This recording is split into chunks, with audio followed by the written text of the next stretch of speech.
I want you to commit to something for once in your life. I'm not talking about a little mental commitment. I'm not talking about, yeah, I'm going to give it a try. I'll see how far I can go. Let's see if I can make a bit of money. I want you to commit to changing your life, bro. When I was working in the trades, I'd gone from job to job to job to job, looking for something better every single time. At the start, I just did drywall because I wanted experience. I did co-op in high school, and then I wanted to do drywall, right? Snapping lines, doing layout. I was getting paid $25 an hour minus some tax. I did this for 6 months in a row. I was making okay, decent money, but I hated it. I really wanted to be an electrician, so I went over and I actually transitioned to high-rise electrical. Random, but my older sister knew a guy at a gym who found out that I wanted to be an electrician and referred me. And I got the job, and it was awful. Oh my God, every single day was the worst, right? They didn't tax me. They didn't go ahead and actually track anything properly. Just the worst conditions, awful management, leadership, everything.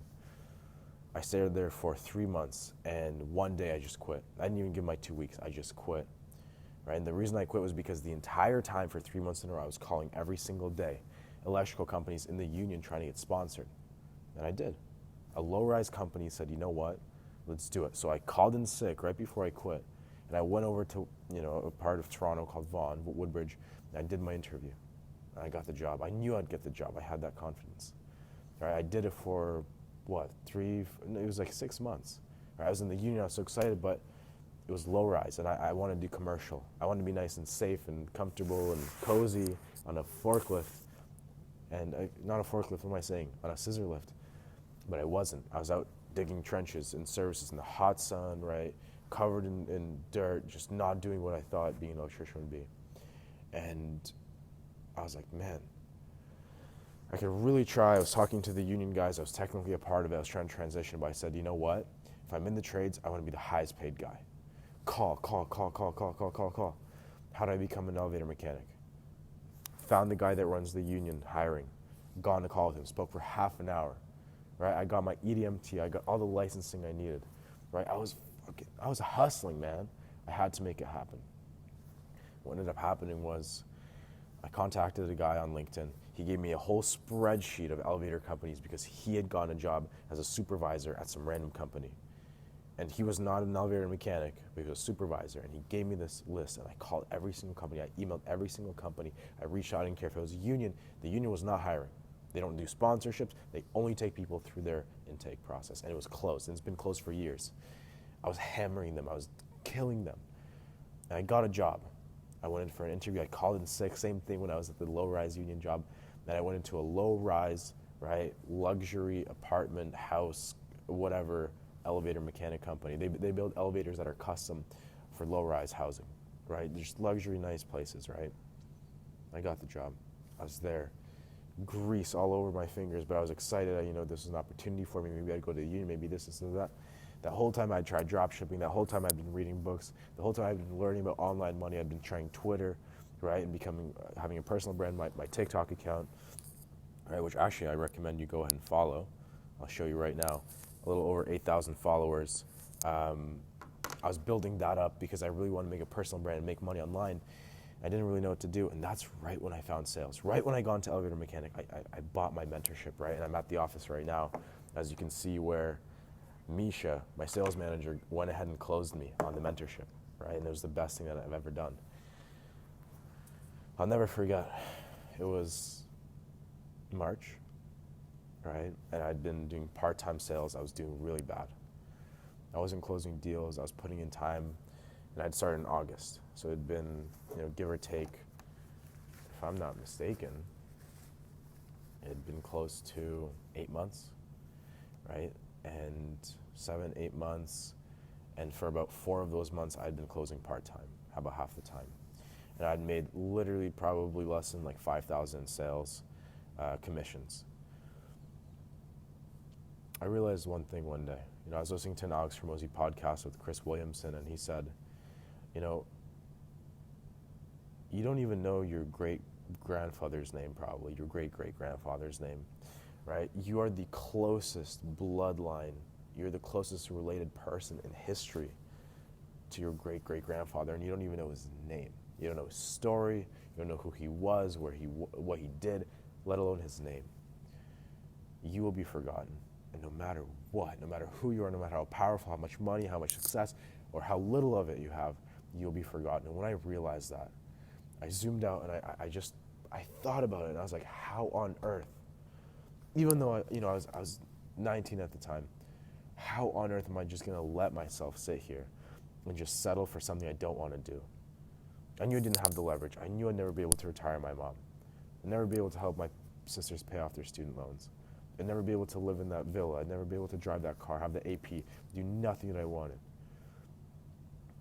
And so what I decided one night after listening to that was that I was going to change my life. And I talked to a lot of guys, right? Because I go ahead and oftentimes I sell, business programs, right? Education, right? Coaching.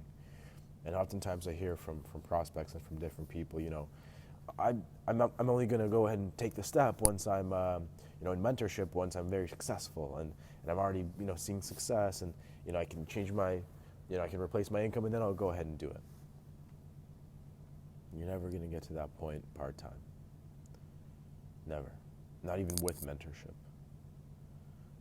Maybe 1 in 100, maybe 1 in 1,000, maybe 1 in 10,000, right? But it's probably not going to be you, bro. And the reason why is because it's just going to take a matter of luck. In reality, if you want to completely eliminate luck from the equation, you got to go all in. And so the decision I made one night, I was sitting there, I had my phone, I opened it up, and I opened this right here, and I went to the dial pad, right? I actually went to contacts. I'm not going to show you my contacts, I'm lying. I went to my contacts, and I found my boss's number. I was really hoping he'd be at the office. I was on the construction site with another guy from my job. We were building the elevator, just two of us. And I come back to the job, to the office to drop off the van, and I was really hoping my boss would be there. And he wasn't. I was really frustrated because the whole time I was like shaking while I was driving the van because I was so nervous because I knew for the, third or fourth time I'd be quitting. But this time I wasn't going to another 9 to 5. I wasn't going to a guaranteed paycheck job. I'd be earning everything, and I hadn't even made over $5,000 in commissions. I was probably taking the biggest risk of my life. I had like $1,500 worth of expenses every month, $2,000. Nothing too crazy, but I had to pay it. I called my boss that night because he wasn't at the office, and I said, hey, John, I wanted to share with you, I think I'm deciding that I'm going to put in my 2 weeks. There's another career path I want to take. I want to do something completely different. I hope you understand. And he did, and he wasn't upset. He invited me to coffee. We spoke for about 2 hours a couple of days later, when I was coming from the sales office. And he understood me. But I was scared. But the commitment I made to myself, one, I'd get a job at a restaurant. I'd keep doing UGC. I'd keep doing things online besides sales to make sure I'd pay the bills. I wanted to make sure that no matter what, I and my family were taken care of. It didn't require a crazy amount of money. So I went in one day, I printed out resumes, I put on my nice polo stuff, I looked amazing. And I went into a bunch of restaurants near this outdoor mall that we have nearby me. And funnily enough, the number one restaurant I wanted to get hired at was one of the only restaurants that took my resume. A bunch of kind of crappy ones didn't take it. And I gave my resume to this nicest restaurant. I came in, like super great energy. I'm like, amazing. And some really nice girl, Shay, I'll never forget. She takes my resume, she's like, I'll pass it on. Like, good luck, I wish you luck. I get a text, I get an email, and they invite me. 1 interview, 2 interview, 3 interview. I finally get the job. Right? I knew the whole time I was so confident. I even found out later they almost didn't want to hire me because they thought I was arrogant. I got the restaurant job. I was doing UGC. I was hustling. I was doing street interviews for another company, right? Working with a Miami-based, let's say, the industry. We're not going to talk about it, but doing street interviews. I was hustling. I was making money because I knew that when I committed to sales to go all in March, the very start, it was March 2nd, I think. That was my first day in the office ever this year at 19 years old, 2023. Or March 1st, possibly. I knew that for the next year, I couldn't care less about making money. I knew I could have stayed at construction and made more money than I would at sales. I knew I could have gone gone to probably uni and then guaranteed a job and this, and I could have done a million more things. But I had this vision in the future that, you know, I don't know how, I couldn't put my finger on it, but I knew deep down in my heart, my intuition, right, my subconscious, that I have to take this step, right? This is somehow going to play into the rest of my life, like the skill I develop here, the people I meet, the things I do, right? It will directly impact me going towards my dreams. And the first month I didn't make much. Second month I didn't make much. Third month I didn't make much. Fourth month I didn't make much. Fifth month didn't make much. Sixth month finally made a bit more. Seventh month made a lot more. Eighth month made the most I've ever made. Now I'm in my ninth. The moral of the story is that I made a commitment to myself the whole time, month after month after month, 12-hour day, 10-hour day, 9-hour day, 8-hour day. I was going to give this my all. And I didn't care about the results. I committed to just learning the skill because I knew exactly that that is what it's going to take to master this thing. I'm not asking you to quit your job tonight or tomorrow. I'm not saying to go all in and put all your money on black or red. Right? We're not at a blackjack table. However, what I do want to say is sometimes I'm of the opinion that if you don't put in some skin in the game, there will never be an outcome, right? A result, a reward, right? We live in a world of cause and effect, right? I believe God is definitely the architect of everything, the artist, right? The guy, the being that controls everything. However, I think it's very important that we realize that we have to take action to get results. If you're a young guy, in all reality, it's very possible that in the future you'll have bills much higher than they are now. You'll have responsibilities in your family, right? Maybe your wife, maybe children, right? Maybe there's places you have to be, right? Maybe you got to take your kids to soccer practice or this. Maybe you got church, maybe you got youth, this or that, right? Maybe your job itself has a higher responsibility role, right? You feel more attached to it emotionally, right? Because you have maybe people you look after. And just getting out of that position that you're stuck in will be so much harder. Whereas when you're 16, when you're 17, when you're 18, when you're 19, all the way up to probably 30, in the worst case scenario of all, you probably wouldn't even be homeless. You probably wouldn't even go hungry. You'd probably be able to go back with your resume in hand and get a job that you left. I know I could do that with construction right now. Right, but you're never going to get to that point when you're 1 foot in, 1 foot out. Right, so do yourself a favor and forget about the outcome. I guarantee you right now the outcome will come. It came for me, not right away, but I knew from day one it would come. It's not like I was getting into this just to learn the skill to not make money. Of course I want to make money, but I didn't get into it because of solely the money. Right, I got into this because I needed to put all of my energy, my effort, right, into something. If my potential was here, I could show up to a construction job and I could try the hardest I can my entire, existence and my possibility, and I would probably reach this much of my potential, right? Whereas with this job, I feel like I'm hitting my potential every day or close to it, right? And I think that's what's most important for young guys. I think it's taking risk.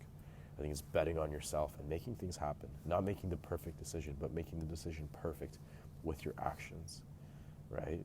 That's going to be a bunch of hundreds, if not thousands, millions of tiny actions all put together will create a really, really good outcome.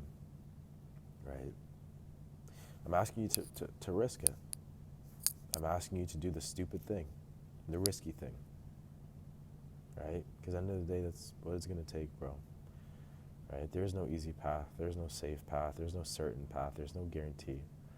Right? If there was, you'd already have done it a long time ago. So would have everybody else, but they didn't, and neither of you so far. But what's common about everyone who you look up to who has gone to the place where you want to be? I don't even need to say. I think you know the answer. If you enjoyed what I talked about today, definitely do subscribe. I'll be uploading more videos. I love talking like this and being raw and unfiltered. Follow my TikTok, my Instagram. I'm going to link them below. And definitely leave comments with questions. Sometimes I might not get to your question right away. But if there's a video you want me to upload and talk about something, or you got a question about what I mentioned, in this video, just ask me, and I'll happily get back to you. Right? Most importantly, I really hope I added some value to you. I hope I made sense, and I hope this story hit hard. I know it hit hard for me, even looking back at it. And at the end of the day, I think what's most important, guys, is that you just trust yourself, and you realize that you will do whatever it takes to go ahead and achieve your dreams. And just to show you guys, for some reason, if someone doesn't believe me, one photo of me in construction gear. Here's another one in construction gear, right? Here's another one in construction gear on the subway, right? Here's me actually standing on a roof, taking a photo. And if you look closely, October 13, 2022, 7:16 a.m.